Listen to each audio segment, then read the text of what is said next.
Clédor ñu dugg léegi suñu waxtaan bi nag dañ koy door rek actualité boo xam ne aussi comme ni ko waxee woon samay ndorteel ay kaddu bokk nga si ñi nga xam ne ñoo sóoble bi les combat jëmale ko rek si li nga xam ne mooy criminaliser j'arrive homosexualité au Sénégal ak yéen waaye ànd sàmm jikko yi ngeen jébbaloon boobu les projets de loi si Assemblée nationale mais dafa mel ni comme selon les informations le bureau de l'Assemblée nationale ñoom dañoo rejeter bi les propositions de projet de loi ngeen am ci ban jàngat Clédor. waaw jàngat bi ñu ci am rek mooy baax na pour opinion bi parce que projet de loi boobu dafa marqué benn ligne dafa def benn ligne de démarcation entre ñi nga xam ne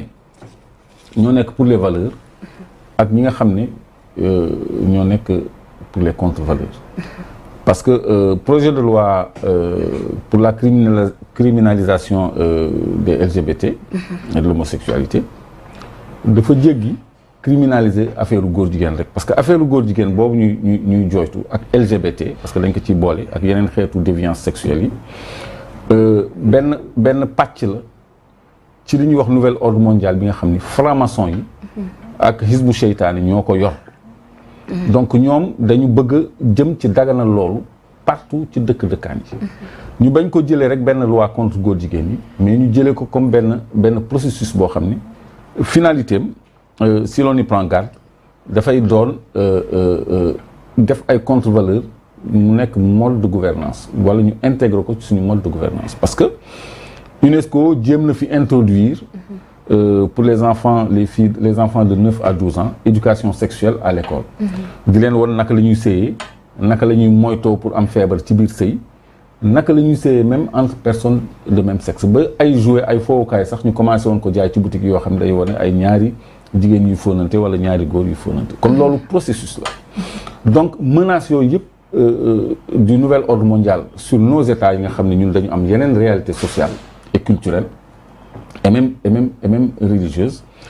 loolu moo tax ñun jóg artu parce que on sait que c'est un combat qui a commencé donc homosexualité bi nag benn pan rek la ci boo xam ni dañ ko yëkkati mais ça a l'avantage de créer une ligne de démarcation ñu xam ñan ñoo ci ànd ak ñan ñoo ci àndul au moins loolu projet de loi proposition de loi bi ñu déposé am na avantage boobu créer une ligne de démarcation léegi le bureau de l'Assemblée daf ko déclarer irrecevable parce que amul capacité rejeter ko daf ko déclarer irrecevable parce que nee na président de la République waxoon na de toute façon moom tant que mu ngi fii affaire góor jigéen du fi am alors que une loi ne doit pas dépendre du président de la République c'est un mortel et son pouvoir va finir c'est pas quelqu'un qui va rester là alors que les textes on a des textes ñoom 319 bi ñuy invoqué l'article 319 c'est un texte de 1965 donc loi mooy am longévité yooyu mais ñi voté texte boobu est-ce que ñu ngi fi ba léegi wala est-ce que député la ñu ba léegi non donc waruñu wékk loolu ci ay waxu Macky Sall wala bëgg-bëgg Macky Sall wala volonté Macky Sall c'est une affaire de loi. mais cet article 319 nga xam ne yaa ngi koy évoqué tantôt Clédor est-ce que réglé wul li nga xam ne mooy problème yi góor jigéen parce que loi boobu dafay sanctionner li nga xam ne mooy les relations contre nature donc d'où ma question ñi nga xam ne dañ leen ni critiquer par rapport ak seen proposition de loi bi dafa am benn connotation politique bu rax non parce que ñi porter projet de loi bi c'est pas des politiques en fait religieux sax la ñu gën a jege parce que les gens disent même on n'est pas dans un régime islamique parce qu'il y a beaucoup d'imams qui sont dans ça le clergé a été associé ñooñu on peut pas dire que c'est des politiques bon ay Dame Mbodj ay Clédor Sène ay Abdou Karim Gueye ñooñu on peut pas dire que c'est des politiques ay Ababacar Mbuub ay imam Dramé imam Sarr et cetera Cheikh Omar Diagne imam Alioune Badara Ndao et cetera ñooñu ñëpp xalif yi aussi c'est pas des politiques donc ça n'a rien de politique c'est social c'est un combat de valeurs, c'est un combat pour la préservation des valeurs. Parce que nos valeurs sont menacées. Donc cet article, il faut l'arranger. Article 319 code pénal, bi criminalisé, enfin, bi sanctionné plutôt acte contre nature. Loolu dañu gis ni dafa incomplet. Comment ça? dañu war a préciser ni góor jigéen ku ko def dañ lay daan yu metti nga xam ni chambre criminelle moo lay àtte. Parce que quand même toog nañ fi ñu indi révision décret 69-29 yaa ngi koy fàttaliku. ba ñu manifester woon fi mais ñu ni léegi dañuy criminaliser yenn acte de liberté yi comme ay rassemblement interdit dañ koy criminaliser. Comme ay coups et blessures volontaires yooyu nga xam ni c'est déjà dans le code pénal et dans le code de procédure pénale. Fii lañ ko teg pour voter ko en procédure d'urgence plus les délits liés aux nouvelles technologies de l'information nga xam ni y a 15 points yu ñu listé woon yoo xam ni dañ ko yéegal ci àtte terrorisme. Et pourtant ay points la yoo xam ni code pénal ak code de procédure pénale daf si légiférer déjà mais loolu pourquoi neewuñu mais coups et blessures volontaires dañ ciy statuer déjà destruction de biens appartenant à autrui wala à l'État code pénal mu ngi koy sanctionner déjà. Pourquoi l'État a jugé nécessaire de renforcer l'arsenal répressif au point de criminaliser ça aligné ko ci régime terrorisme. Loolu bu ñu ko fàtte amoon na fi yàggul ça fait pas un an. Ça fait que quelques mois. Loolu xeex nañ ci ba Abdou Karim ñu dóor ko ci gaañ ko ci et cetera. Vous vous souvenez de ce tintamarre qu'on avait créé autour de ça. De la même façon 319 ñun noonu la ñu trouvé ni que c'est insuffisant dañu war a yéegal le régime de sanctions liés à ces actes contre nature yi nga xam ni léegi daf ci yokku parce que depuis 1965. daf ci yokku LGBT les lesbiennes les ñuy def genre ñaawte façon bu nekk dafa gën a yaatu. Surtout que bu ñu gisee ni léegi li processus la boo xam ne dañ ciy tënk état yi. di leen wax ay affaires nouveau droit. di leen intégrer la notion de genre dans leur gouvernance ministère bu nekk am na benn cellule genre. xam nga dans les permis de conduire on parle de genre. Dans le code de la presse on interdit de parler de déviation sexuelle. Des déviations sexuelles. Donc yooyu yëpp arsenal législatif la boo xam ne ñu ngi koy teg di ko préparer. ñoom ñu ngi dérouler leur agenda. Maintenant nous ce qui nous rassure c'est pas les déclarations de Macky Sall nee na lii mais c'est li ñuy bind bàyyi ko fi nga xam ne les générations à venir dañ ciy tënku. Tout à fait. Et ça c'est un acte de souveraineté boo xam ne la plus grande frange du peuple sénégalais ñoom ñoo ci souscrire askan wi ci boppam ñoo bëggul mbirum góor jigéen donc ñaaw na ay député di défendre góor jigéen parce que refuser criminalisation góor jigéen mooy défendre góor jigéen. Est-ce que aussi c'est pas un mot fort? C'est pas un mot fort parce que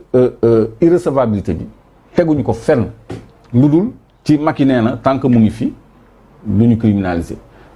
que 319 déjà muy condamné acte contre nature kon redondance la mais 69-29 mais noonu lañ ko fi changé non. Mais Clédor ku mel ni comme l'ancien président de l'Assemblée nationale Pape Diop. moom ngi wax ne carrément que loi boobu waruñ ko sax xalaat Sénégal parce que ñun amul un État islamiste aussi. Est-ce que aussi sur ce côté il n'a pas raison aussi parce que ñun laïcité la ñu moo nekk suñu constitution Clédor. Laïcité ça veut dire quoi? On n'est pas dans un État islamiste. Pourquoi on évoque l'islamisme? Nous on a Parce que ça c'est la charia aussi. Non, attends, on a impliqué l'archevêché. On a saisi le bois sacré. On a associé tout le monde. Donc, les chrétiens, les musulmans, les animistes, tous sont contre ces lois. Plus maintenant des acteurs de la société civile, des mouvements citoyens de la société civile. Pourquoi on parle d'islamisme? Parce que dans une assemblée, on voit Imam Ndao, Imam Sarr,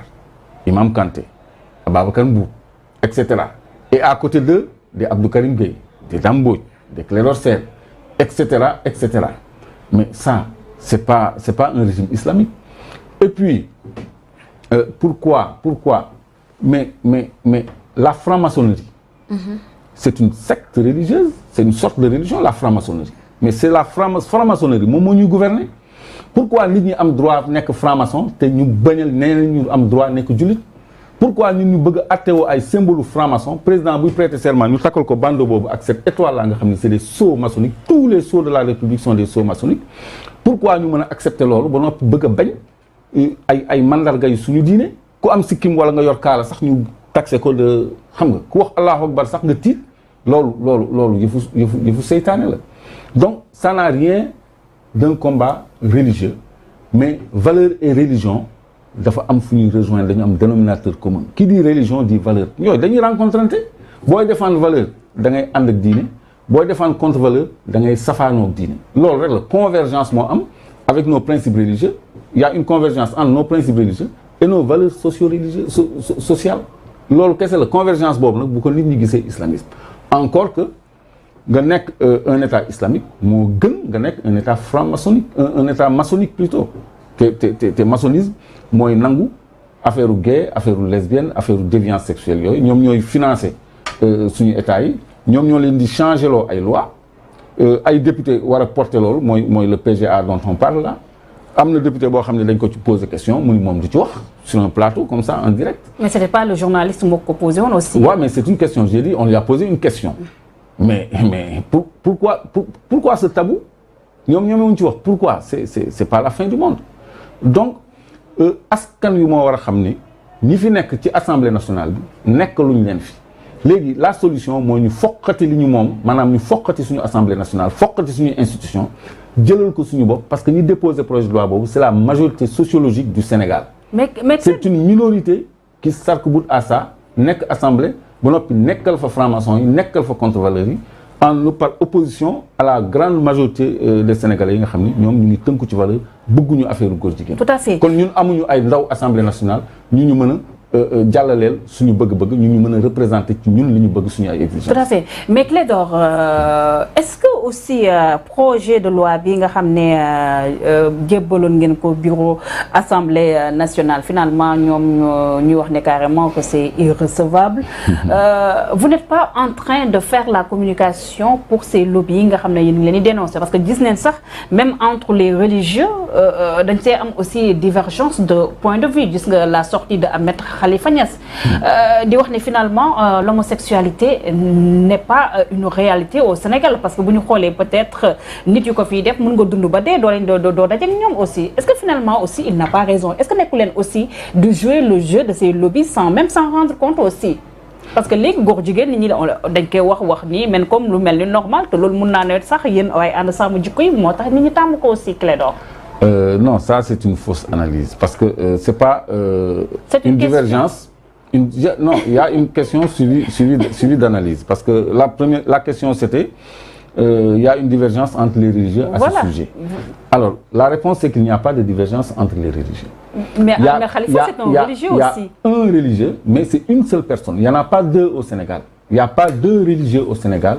qui se sont insurgés contre cette loi. Te moom il porte un manteau religieux mais il défend des contre-valeurs xam nga lu ñaaw boo ko mënul tere nga maanu ci moo gën mais bu fekkee ni da ngay gis lu ni fang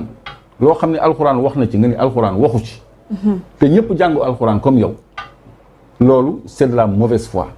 kooku défendre ay contre-valeurs la donc kooku benn nit la